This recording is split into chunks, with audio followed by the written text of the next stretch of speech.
Listen, everything has been said that needs to be said about Hunter Biden, although not everyone has said it. Frankly, I think it's all overwrought. We've had much worse pardons in our lifetime, everyone from Billy Carter to the Iran-Contra folks to Michael Flynn, by the way.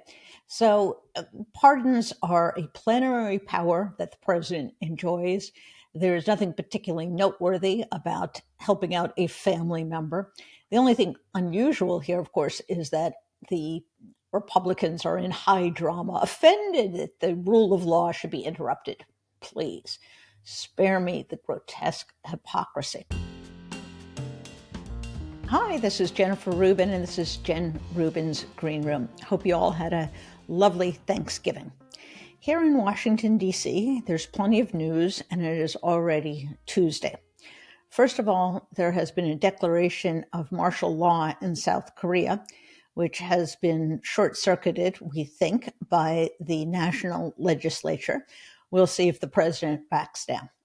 But this is instructive. We are living in an era in which democratic backsliding seems to be the rule, not the exception. And we will see both how the president of South Korea reacts and how this administration reacts.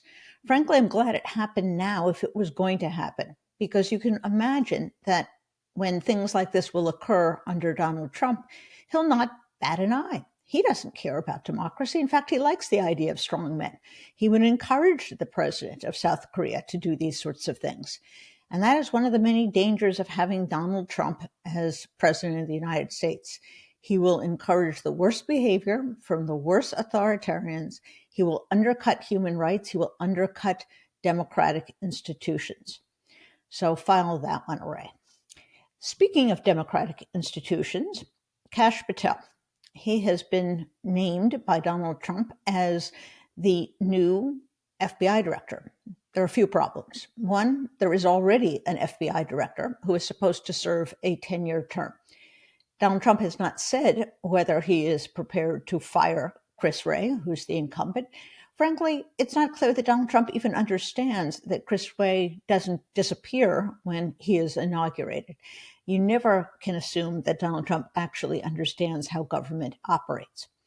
In any event, Kash Patel is bad news.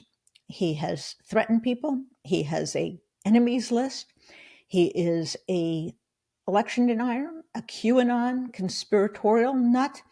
He is everything you don't want in an FBI director. And if we are concerned about weaponizing government, well, that's about the worst possible person you can put in that role. And this is instructive. This is what Donald Trump wants. If you've noticed the clowns, the sycophants, the vengeful characters he is putting in government, he seems far more concerned with getting his sycophants in place and supporting him and not upstaging him than he does in actually carrying out any kind of legislative agenda. Now, maybe that will change. Maybe once he's in office, he'll get busy on all of his harebrained policy ideas. But for now, he's stocking it with loyalists and, moreover, people who are willing to do anything for him when it comes to Trump's enemies. And that brings us to Hunter Biden. Listen, everything has been said that needs to be said about Hunter Biden, although not everyone has said it. Frankly, I think it's all overwrought. We've had much worse pardons in our lifetime, everyone from Billy Carter to the Iran-Contra folks to Michael Flynn, by the way. So pardons are a plenary power that the president enjoys. There is nothing particularly noteworthy about helping out a family member. The only thing unusual here, of course, is that the Republicans are in high drama, offended that the rule of law should be interrupted. Please, spare me the grotesque hypocrisy. And of course, Democrats are eating their own, complaining that he absolutely did promise he wouldn't do it, and now he's doing it. Let me put Hunter Biden aside, because Hunter Biden, in the big scheme of things, is important to Joe Biden, but he shouldn't be important to 350 million Americans. What is important is Kash Patel and the rest of them who have enemies lists. that go well beyond someone like Hunter Biden, who, after all, has the resources and the support of what will be the former president of the United States.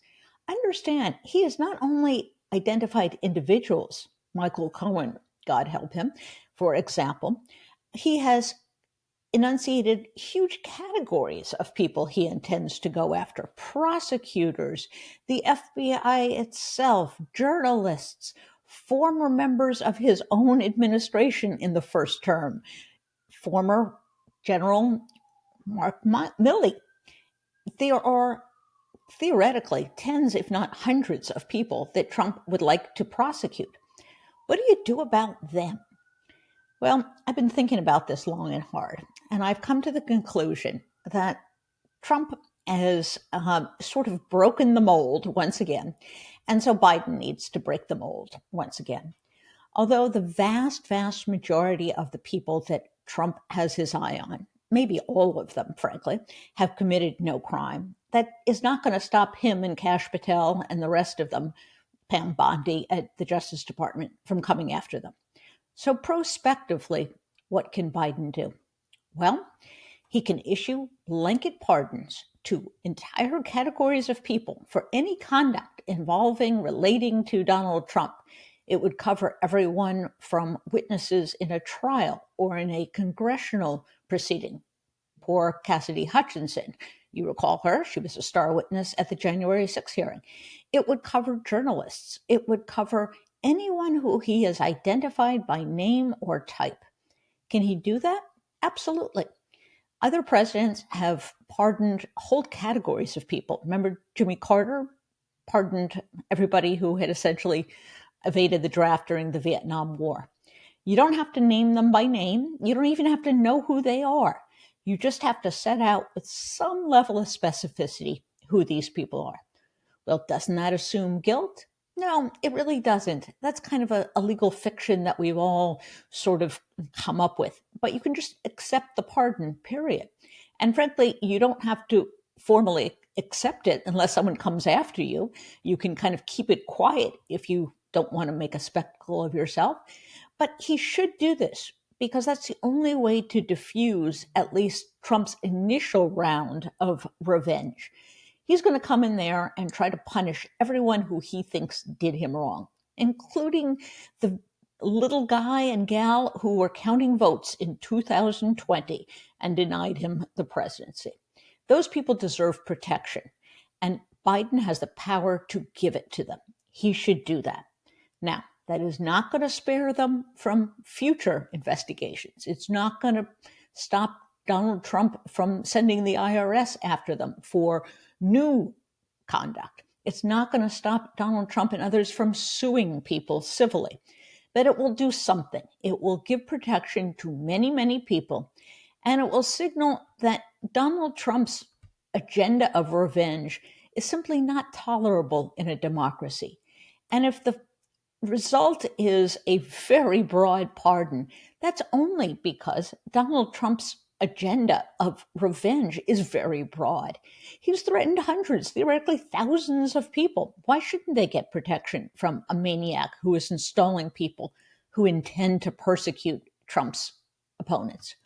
Now, there's going to be a lot of hollering if this happens, but frankly, it would be hollering over something worthwhile. Hollering about, frankly, Hunter Biden is a waste of breath. But frankly, it's worth it. If you're going to get criticized for doing something right. And that would be protecting people whose only, quote, crime was standing up for democracy, was holding Trump accountable, was pursuing the legal process. So we'll see if the White House does this. I'll have more to say in my Washington Post column on Thursday, shameless plug. So take a look there if you still get the Post. And if you like this program and you like our other programs, please tell your friends. They can get us wherever they get podcasts. Bye-bye.